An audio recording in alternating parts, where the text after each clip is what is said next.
a couple folks left. Please welcome Tom McDonald.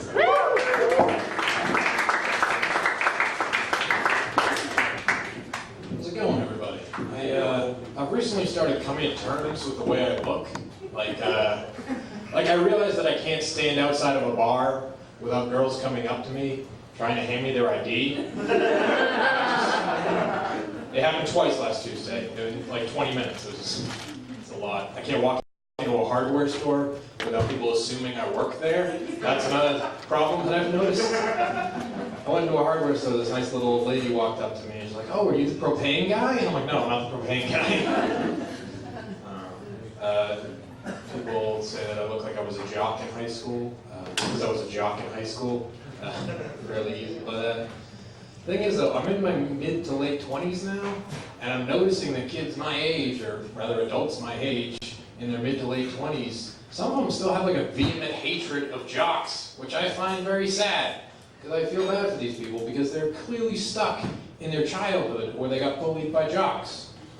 To be fair, jocks are totally stuck in their childhood too, but at least for us it makes sense, because we're stuck in a childhood where we got pussy. That's a childhood you want to be stuck in. That makes sense. Why would you want to leave? Basically, the point I'm making is if you're in your mid to late 20s and you still hate jocks, you need to grow the fuck up, because jocks are never going to. It's never going to happen. It's just not in the cards.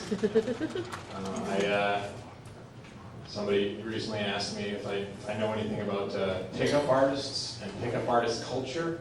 Actually, a couple of years ago, I did watch like a video on like how to be a pickup artist, just because I was interested, because it seemed kind of weird to me. And thing is, right at the beginning of the video, the guy doing the video is just like, "Look, if you're one of those guys who's just like stereotypically handsome and has a great body, you can just turn this video off right now." I'm like, "Fuck you, buddy. You can keep your secrets from me, asshole. I want to know what you know."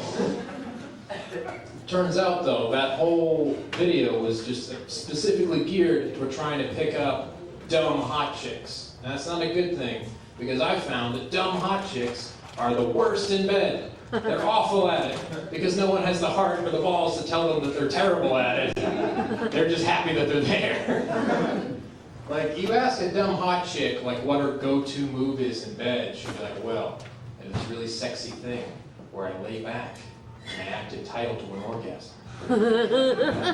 It's really sexy. I contribute nothing to the experience whatsoever in terms of effort. A buddy of mine told me recently that there's actually a slang term for these kind of girls. People call them starfish. Yeah. I find that to be a grossly inaccurate analogy, because a starfish will at least move if you poke it. Like, there's some life to it there. I'm in a relationship now. I was hanging out with my girl and one of her friends, and they were cutting each other's hair.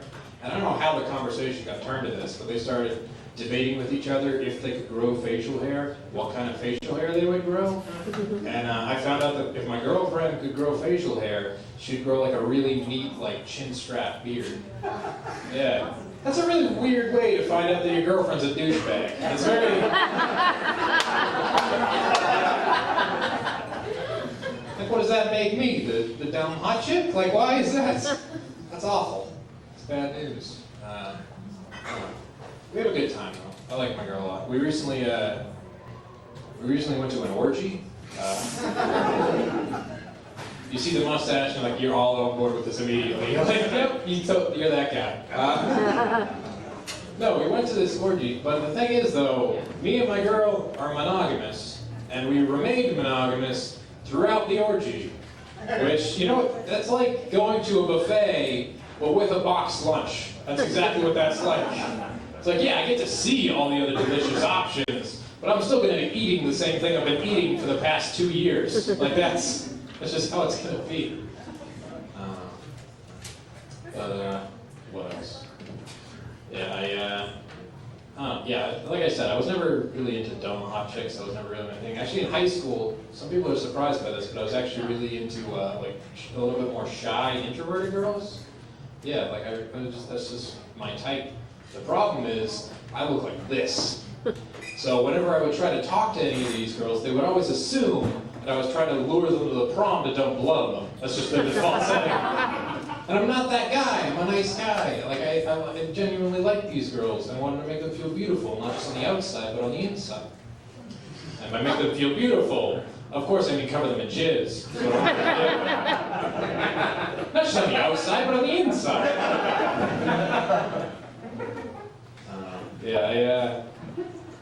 I don't know. Like another thing I've noticed about people my age is that they seem to be like a really entitled generation. Like I know people my age that feel like they're entitled to dumb stuff. I know people that feel like they're entitled to own an iPhone. Not like an iPhone's a nice thing to have, but like, no, an iPhone's like a human right. I should totally have an iPhone, and that's bizarre to me. Like if you want to have an iPhone, just get a job where you can afford to have an iPhone. Get a really good job where they'll buy an iPhone for you. I'm sorry, I fucked up that joke. It's not supposed to be iPhone. It's supposed to be health insurance. It's supposed to be health insurance. Those entitled asses. I actually had to take my girl to the Apple store or whatever because her computer broke down. And I told this to a buddy of mine. He's like, "Oh, did you talk to a genius?" I said, "No, I talked to a smug asshole wearing a scarf indoors. That's who I talked to." Fucking Ian. Ugh. I saw his name tag. I'm like, yeah, you would be a fucking Ian. I don't know why. Half the time they're just awful. I'm a little distracted though. Earlier today I read this really disturbing news story.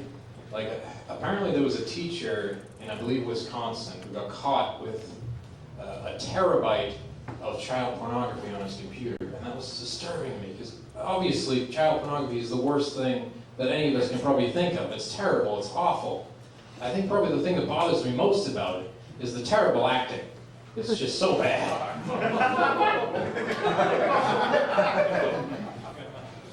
Like you see it and you feel like those kids don't even want to be there. Like what's going on?